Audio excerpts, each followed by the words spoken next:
Hello everyone, this is Anirudh Walia. और morning shift का discussion आपने देख ही लिया था। इसी तरह सितंबर 2 इवनिंग शिफ्ट के एनालिसिस के साथ मेरा एक स्टूडेंट आपके साथ अवेलेबल है, दैट इज हर्षिल गुप्ता। वो आपको डिटेल एनालिसिस बताएंगे। उन्होंने बहुत प्रॉपर नोट्स भी बनाए हैं, पूरे क्वेश्चंस को ईमानदारी से लिखा है, सोचा है, गहन अध्ययन किया है कि कैसे कैसे क्वेश्चंस आए हैं और आपको डिटेल में बताने वाले हैं। तो अगली आवाज होगी हर्षिल गुप्ता की और वो आपको सारा पेपर के एनालिसिस के बारे में बताने वाले हैं। तो हर्षिल, आपके बीच। Good evening sir. My name is Harshil and I am from Dehradun. तो सर आज मेरा इवनिंग शिफ्ट में पेपर था एंड उसमें पहले we talk about chemistry in general. तो सर इन देखा जाए तो क्वेश्चन पेपर अगर देखा जाए तो 10 क्वेश्चंस वर प्रीटी इजी। बाकी questions came on a moderate level and आवाज आपकी थोड़ी सी कट रही है, एक बार आप रिपीट करेंगे? आप एक बार रिपीट करेंगे? पार्डन।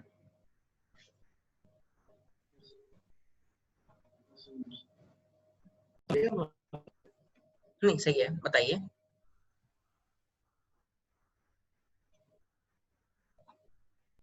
तो सर जो क्वेश्चन मॉडरेट के लिए थे, 3-4 क्वेश्चन वो हर बार ही होते हैं जो कि थोड़े तंग करते हैं या थोड़े आउट ऑफ द पे पूछ लेते हैं। एंड एक दो क्वेश्चन ऐसे थे जो अनएक्सपेक्टेड थे, मतलब आप इजी चैप्टर से भी हार्ड क्वेश्चन एक्सपेक्ट नहीं करते जनरली। फॉर एग्जांपल आपका बायोमोलिक्यूल्स जैसे चैप्टर तो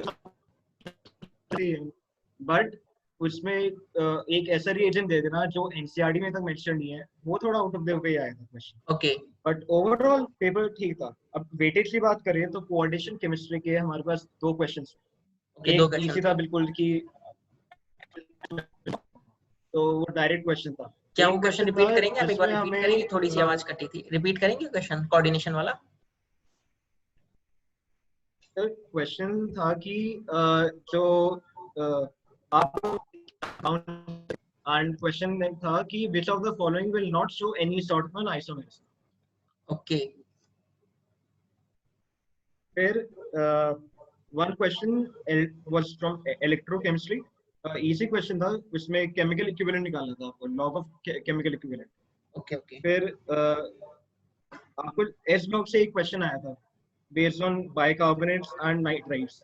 ओके, फिर पीरियड एक क्वेश्चन था जिसमें आपको पीरियड 3 में ऑक्साइड्स का ट्रेंड बताना था कि एसिडिक बिहेवियर कौन शो करते हैं, बेसिक और आपका न्यू एम्फोटेरिक बिहेवियर कौन शो करते हैं। एम्फोटेरिक कौन वो है? आपके नोट्स में था, तो आपके नोट्स पढ़ के गया था एग्जाम से पहले, तो उससे मेरे को बहुत है।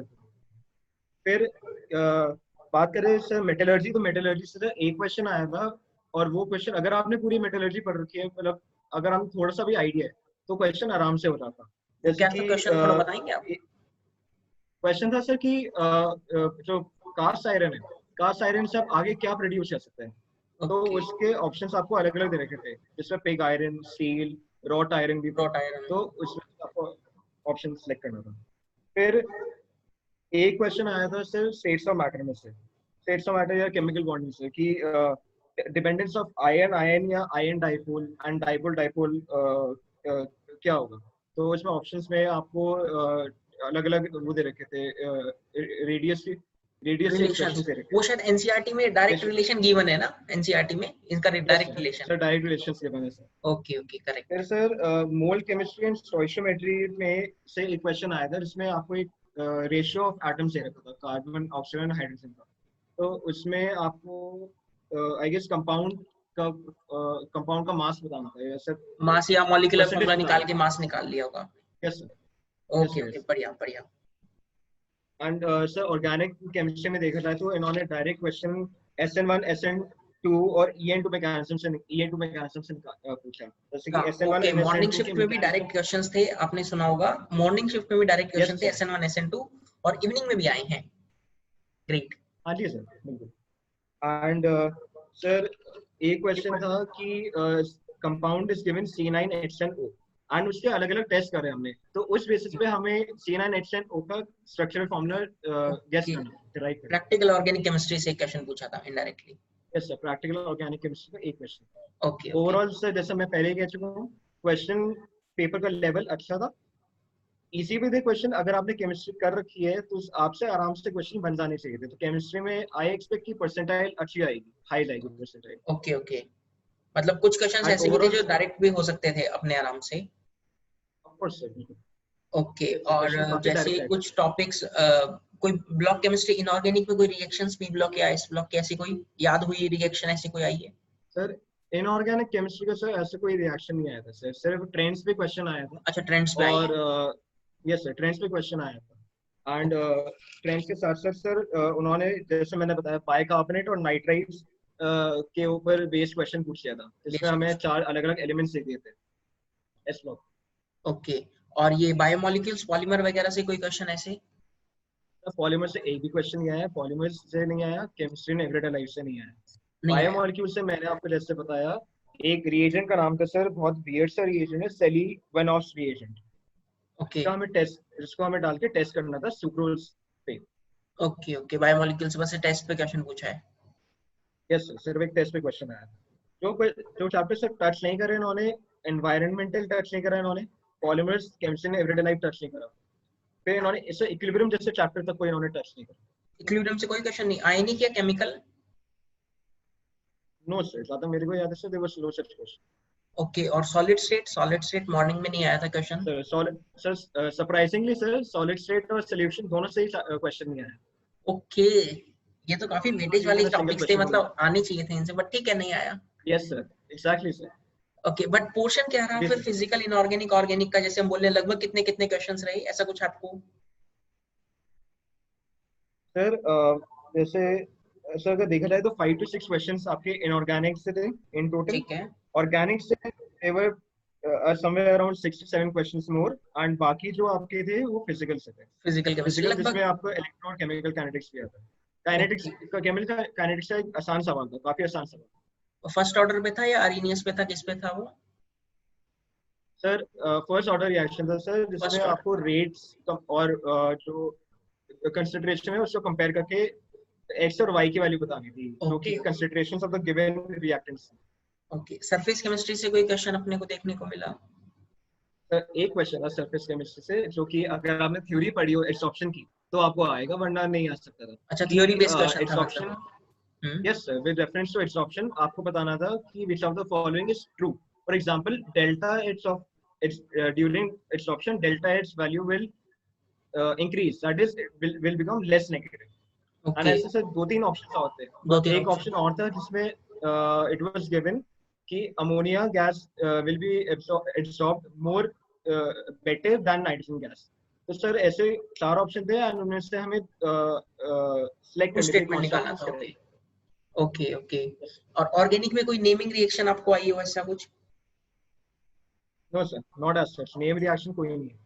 और कुछ ऐसे क्या ऑर्गेनिक में ऐसे कोई क्वेश्चंस थे जहां जैसे A B C D sequence of compounds बनाना होता है और फाइनल प्रोडक्ट हमें फाइंड करना होता है? No sir, sequence of compounds में तो नहीं, बट जैसा ये क्वेश्चन था कि आपको बताना था कि अगर हम OH ग्रुप को Br से रिप्लेस कर रहे हैं, एंड उसके लिए सॉरी सर, Br ग्रुप को OH से रिप्लेस कर रहे हैं, तो हम उसे 2 मेथड से कर सकते हैं। तो उन 2 मेथड्स में अगर हम किसी पर्टिकुलर रिएक्टेंट की कंसंट्रेशन बढ़ा देते या घटा देते, तो what will be its effect on the reaction. Okay, reaction rate पे क्या फर्क पड़ेगा इनडायरेक्टली, ऐसा कुछ पूछा? Yes sir, yes sir, okay ऐसा ओके क्वेश्चन दिया था सर। ओके एंड ओके एक क्वेश्चन और था सर जिसमें उन्होंने हमसे कंपाउंड पूछा था, एंड हमें उसमें बेसिकली बताना था कि रिएक्शन, सर पॉज कर से यहाँ पे पॉज कर नहीं, दीजिए। कोई दिक्कत नहीं, आप आराम से, कोई दिक्कत ठीक ठाक रिएक्शन है सर, 3 to 4 रिएक्शन थे। नहीं। तो ओके अगर आपने पढ़ रखे हैं, डेप्थ में पढ़ रखे हैं थ्योरी के साथ, तो आप अटेम्प्ट कर सकते थे। और अगर ओके देखा जाए तो सर ठीक लेवल।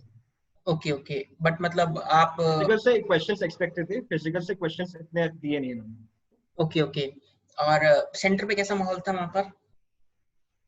सर सेंटर पे देखा जाए तो भीड़ नहीं थी, उन्होंने प्रॉपर सोशल डिस्टेंसिंग के नॉर्म्स फॉलो करे थे। आप जब एंटर करते तो एंटर करते आपकी थर्मल स्क्रीनिंग हो जाती है, आपके हैंड वॉश और सैनिटाइज कराते हैं आपको।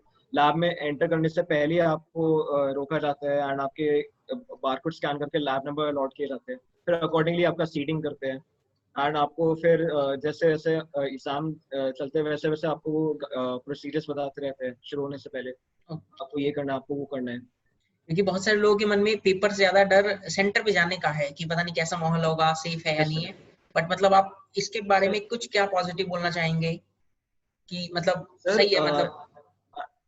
Yes sir, ultimately it comes down to students कि वो कितनी अच्छी तरह उन एसओपीज को फॉलो करते हैं, बिकॉज जो वहाँ पे ऑफिशियल्स है जो वर्क कर रहे हैं एनटीए के लिए, वो अपनी तरफ से पूरे एफर्ट्स दे रहे थे। And ultimately it comes down to us कि हम लोग कितनी अच्छी तरह उन्हें इम्प्लीमेंट करने में हेल्प करते ओके, और लास्ट में आपकी तरफ से कोई एडवाइस जो आने वाले कल और परसों में पेपर्स हैं, 3-4 दिन में अब जो पेपर्स हैं? हैं। सर मैं आई कांट हियर यू, ये ओके, कीजिए। एडवाइस क्या आप देना चाहेंगे कुछ जिनके पेपर्स आने वाले स्लॉट्स में, थर्ड, फोर्थ, फिफ्थ, सिक्स्थ में? सर एक एडवाइस हाँ उनको ये देना चाहूंगा कि क्वेश्चंस थोड़े अनएक्सपेक्टेड आ रहे हैं, नो डाउट। आसान चैप्टर से भी ये लोग अनएक्सपेक्टेड क्वेश्चंस उठा रहे हैं। So first of all you need to have the complete knowledge of chemistry in general. अब जैसे आखिरी के 3 चैप्टर्स जो बच्चे जनरली ओमिट कर देते हैं, सही बात। उससे क्वेश्चंस इन्होंने बायोमोलिक्यूल से अच्छा क्वेश्चन दे दिया, तो आपको एक पूरा आइडिया होना चाहिए। एंड बाकी वहाँ पे जाके टेंस नहीं होना है। That is okay, something which I would like two point out, क्योंकि अल्टीमेटली मेरे केस में भी मैं एक सिचुएशन में पैनिक कर गया था। जब आपको करेक्ट, क्वेश्चन आपको नहीं बनते मैसेज हुए भी आया दिखता था है तो उस आप समय कि पैनिक सर कर मैं, जाते हैं। हाँ हाँ, आपको मैसेज भी आया था कि यस सर सर। बट चलो अच्छी बात है। तो हर्षिल आपको ये एडवाइस दे रहे हैं कि बिल्कुल भी पैनिक मत होना और पेपर को आराम से करना, सब एसओपीज फॉलो हो रही हैं, आप आराम से पेपर सेंटर पे जाना और एकदम कूल माइंड से पेपर करना। कुछ क्वेश्चंस ट्रिकी भी लगेंगे, कुछ क्वेश्चंस नए भी लगेंगे, कुछ क्वेश्चंस इजी भी लगेंगे। जो क्वेश्चंस नहीं है उनको एकदम थोड़ा सा समय लेकर करना, अटेम्प्ट करना, ऑप्शन एलिमिनेशन का अप्रोच लगाना, आप कर पाएंगे। और उम्मीद कर रहा हूँ ये जो सेशन मैंने हर्षिल के साथ लिया है, आने वाले स्टूडेंट्स को जिनका पेपर है उनको बहुत ही फ्रूटफुल रहेगा।